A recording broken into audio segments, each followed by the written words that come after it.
Hi குட்டீஸ், இன்றைக்கி நம்ம நரியை பற்றி ஒரு கதை பார்க்கலாமா? காட்டில் நல்லா விளையாண்டுக்கிட்டு இருந்த நரி அங்கே ஒரு கிணறு இருக்குது. அதில் தெரியாமல் தவறி உள்ளே விழுந்துருது. விழுந்துட்டு என்னை யாராவது காப்பாற்றுங்க காப்பாற்றுங்கன்னு காத்துது. பக்கத்தில் எந்த விலங்குகளுமே இல்லை. அதனால் அதை தூக்கி விடுறக்கு ஆள் இல்லை.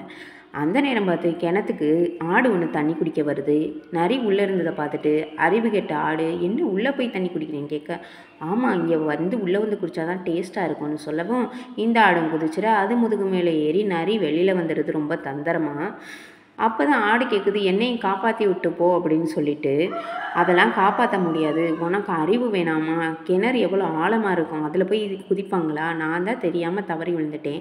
நீ ஏன் பேச்சு கேட்டு அறிவு கேட்டு போய் விழுந்தா நானும் உன்னை காப்பாற்ற முடியாது அப்படின்னு சொல்லிட்டு அந்த இடத்துல இருந்து அது பாட்டில் காட்டுக்குள்ளே ஓடிருச்சு. நம்ம ஒரு இடத்துல இறங்குறதுக்கு முன்னாடி அதில் எவ்வளோ ஆழம் இருக்கும் அப்படின்னு சொல்லி பார்த்துட்டு தான் இறங்கணும் இல்லையா? ஆழம் தெரியாமல் காலை விடக்கூடாதுன்னு சொல்லி நம்ம முன்னோர்கள் ஆல்ரெடி சொல்லி வச்சுருக்காங்கல்ல.